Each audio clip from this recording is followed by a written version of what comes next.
بسم اللہ الرحمن الرحیم۔ حضرت جابر بن عبداللہ انصاری فرماتے ہیں،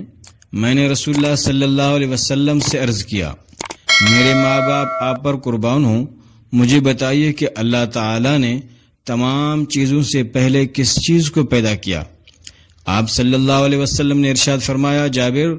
اللہ تعالی نے تمام چیزوں سے پہلے تمہارے نبی کے نور کو اپنے نور کے فیض سے پیدا کیا، پھر وہ نور جہاں اللہ تعالی نے چاہا سیر کرتا رہا۔ اس وقت نہ لوح تھی، نہ قلم تھا، نہ بہشت تھی، نہ دوزخ تھا، نہ فرشتہ تھا، نہ آسمان تھا، نہ زمین تھی، نہ سورج تھا، نہ چاند تھا، نہ دن تھا، اور نہ انسان تھا۔ جب اللہ تعالیٰ نے مخلوق کو پیدا کرنا چاہا تو اس نور کے 4 حصے کیے، ایک حصے سے قلم، دوسرے سے لوح اور تیسرے سے عرش پیدا کیا۔ اس حدیث سے نور محمدی کا حقیقتاً سب سے پہلے پیدا ہونا ثابت ہوا، کیونکہ جن چیزوں کے بارے میں احادیث میں پہلے پیدا ہونا آیا ہے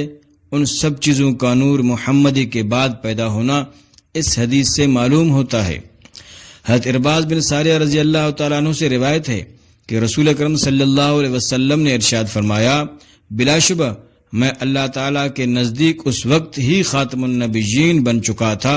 جس وقت حضرت آدم علیہ السلام مٹی اور پانی کے گارے کے شکل میں تھے، یعنی ابھی ان کا پتلا بھی نہیں بنا تھا۔ حضرت ابو ہریرہ رضی اللہ تعالیٰ عنہ سے روایت ہے، صحابہ کرام نے رسول اللہ صلی اللہ علیہ وسلم سے پوچھا، یا رسول اللہ، آپ کو نبوت کس وقت مل گئی تھی؟ آپ صلی اللہ علیہ وسلم نے ارشاد فرمایا، جس وقت آدم علیہ السلام روح اور جسم کے درمیان تھے، یعنی ان کے جسم میں روح نہیں ڈالی گئی تھی۔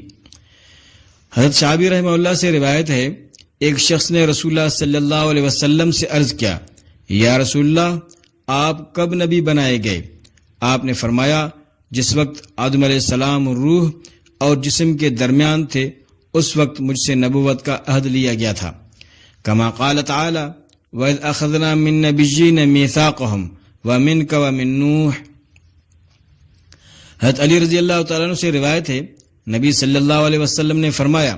میں آدم علیہ السلام کے پیدا ہونے سے 14,000 سال پہلے اپنے پروردگار کے حضور میں ایک نور رکھتا تھا۔ حضرت سہل بن صالح حمدانی فرماتے ہیں،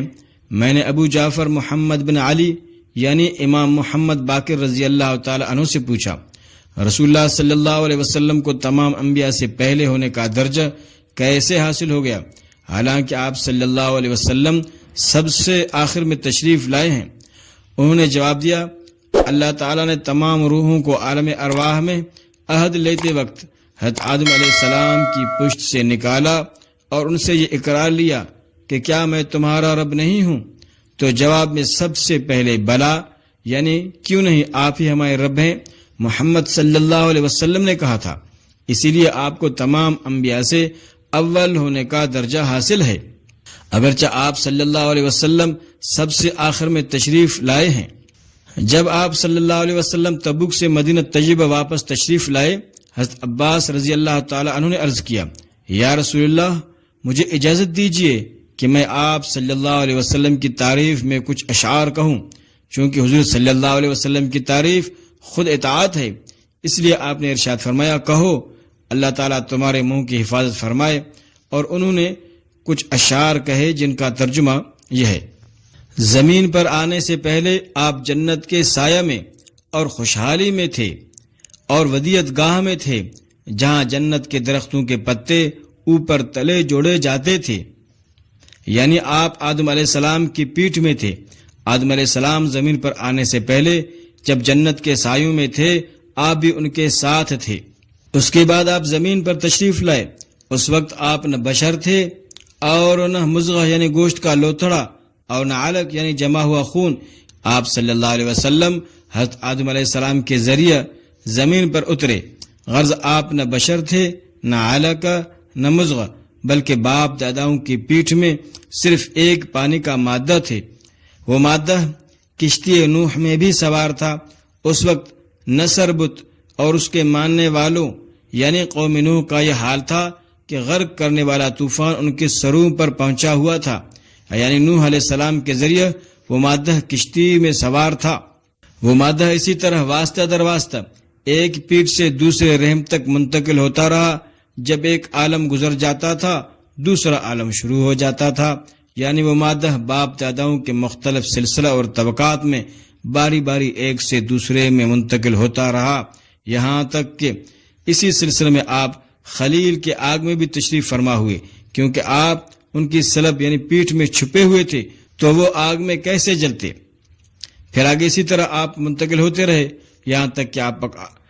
تک کہ آپ کا خاندانی شرف جو کہ آپ کی فضیلت پر گواہ ہے، خندف کی اولاد میں سے ایک بلند چوٹی خاندان بنی ہاشم پر جا کر ٹھہر گیا، اور آپ جب پیدا ہوئے تو زمین روشن ہو گئی اور آپ کے نور سے آفاق منور ہو گئے۔ ہم اسی روشنی اور اس نور سے ہدایت کے راستوں کی مسافت طے کر رہے ہیں۔ ہر معجزہ جس کو رسولان کرام لائے ان کو وہ معجزہ صرف حضور پر نور کی بدولت ملا ہے۔ آپ صلی اللہ علیہ وسلم کی بدولت ملنے کی وجہ یہ ہے کہ آپ صلی اللہ علیہ وسلم فضل و کمال کے سورج ہیں، اور انبیاء علیہ السلام اس سورج کے چاند